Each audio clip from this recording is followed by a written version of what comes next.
I'd like to greet all human beings all around the world with the universal greetings of peace and the blessings of God be with you. It don't matter what your political, philosophical, personal, nor religious beliefs may be. I greet all of you all with the same universal greetings, peace and the blessings of God be with you. It don't matter if you are rich or poor. It don't matter if you the toughest to the weakest on the face of this earth. It don't matter if you light-skinned or dark-skinned. I greet all you all with the same universal greetings of peace and the blessings of God be with you. Today happened to be Thursday, August the 15th, 2019. It's about 9:41 a.m.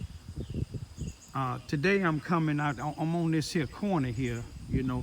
It's a lot of things that happen on this corner here on Vine and Warhouse, right in the area of this closed police substation at 702 Vine Street, right across the street from my house. What we'll start with, hey now. What we'll start with is, back in, I believe it was,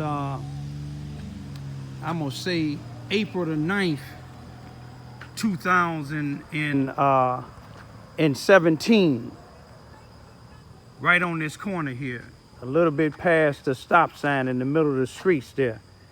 The present NAACP president here in Charleston, Missouri, he was at the time working for Susanna Wesley Family Learning Center here in Charleston, Missouri. He was the brother-in-law of Sergeant Percy Owens here in the Charleston Police Department. And he was happened to be on this corner. He don't live over here, he used to live over here. Happened to be on this same corner telling the kids in my neighborhood that I raped children and I was a pedophile and was telling them to run. I made a YouTube video of it. And I videoed it for like about 14 minutes.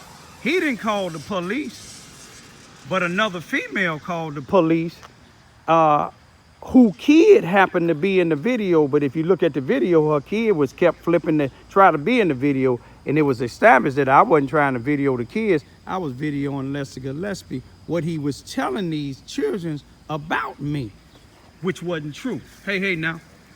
Which wasn't true. And this was about 4 minutes. I never threatened him. You see what I'm saying? I never told him I'm gonna beat him up. All I did was video and told them children what he's trying to do. Now, he came over here by my neighborhood. Right before he did that, he came over here across the street to one of my neighbors and told them that I'm videoing their house. And my neighbor told me wasn't. But then one of the females who's working with him now, you see what I'm saying, at 700 Elm Street or Cy Williams Avenue or Drive, is the one that called the police, and the police came. Zach Albright got fired from the Syson Police Department. I believe he got fired from the Charleston, but he's not here anymore. I don't know where he at now. But he came to her call.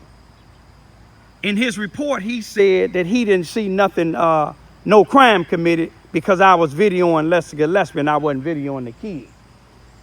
Now, Lester Gillespie didn't call. If Lester Gillespie didn't call, that means Lester Gillespie didn't feel like he was being stalked, harassed, or threatened.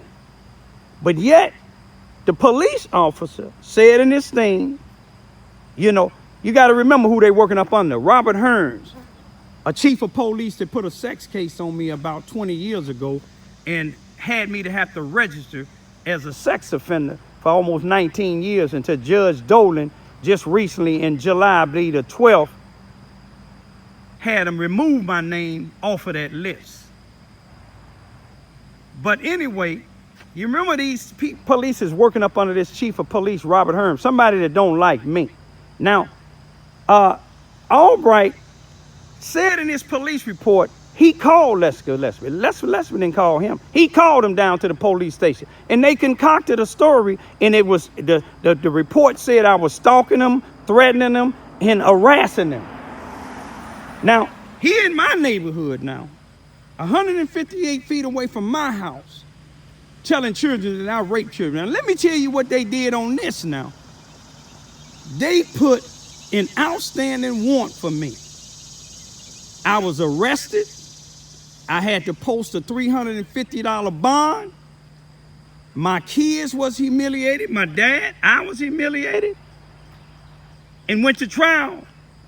Albright said that he never called Lester Gillespie. Lester Gillespie's wife called him. Now, the transcripts say one thing. A probable cause affidavit in a police report says another. That shows you their corruption. That shows you what they think about me. You see, I ain't out here selling drugs. I ain't out here promoting black on black crime. I'm out here revealing unjust judges, unjust prosecutors, unjust sheriffs, unjust police departments. And if the shoe fit wet, if you ain't unjust, it ain't you. But there is some unjust individuals here. But what I want to just show y'all now, here it is. I was arrested, tried, and convicted of harassment now, and gave 2 years supervised probation, where I had to pay the probation officer for 2 years, $30 or $31.25. Now here it is. These individuals, Nigel Easton and Barry Boyce, twice on this same corner here, that I was convicted of harassment. Nigel Easton come all the way from Cleveland Street, a mile or so away from right here where I live at. Barry Boyce come from off of East Ada Street, about a mile or so away from where I live at, and came out on this corner on a live video and said what they came out here for. And if for 17 minutes, they was out here harassing in peace disturbance. My security cameras caught it. Now, here it is. They left when I called the police. When the police come, Sergeant Percy Owens, a black police sergeant, the only sergeant on there, and a white officer by the name of Austin Henson came, so-called military man. Thank God it was 2 state men right down here by my driveway. When Percy and them got here, they went over here and talked to Nigel Easton. I told them what was happening. They didn't want to listen to everything, but I told them what happened, that they came over here for, this is the second time, and they claimed that they told them if they came back again, that they was going to be messing with Raymond, that they going to be arrested for harassment. Let me show you how that's a lie. That was 2 times that night. That was January the 30th, 2019. Right down here on this corner, right across the street, same place where Lester Gillespie was, Nigel Easton, Barry Boyce, and Antoine Williams came back.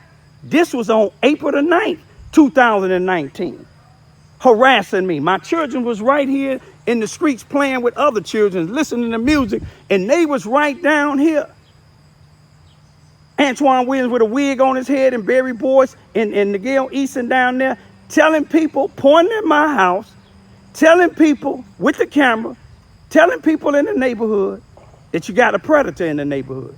Calling me a predator, a rapist. You see what I'm saying? And at the time, I called the detective. He told me to send him a copy of the thing.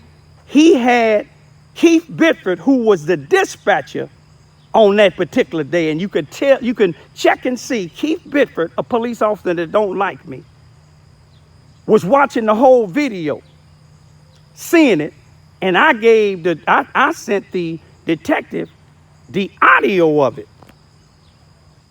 That was never presented. Nothing never happened. These 2 times up here, nothing happened. I came and complained about it, and then after 9 days, 10 days, the chief or somebody made Austin Henson write a report. You'll never see Percy writing a report. You never see him in court.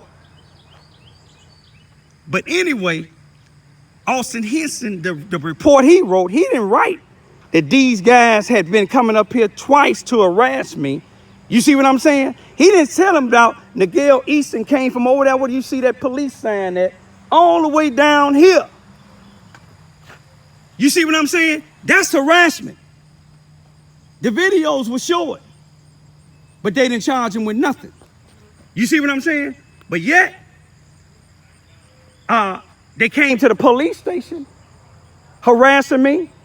The police camera got it. The detective wrote a report. He made a hard drive. It's supposed to have been with the prosecuting attorney. That wasn't it. That wasn't there. The detective wasn't there. What do that show you? That's a miscarriage of justice. You see what I'm saying? That's a pattern of practice.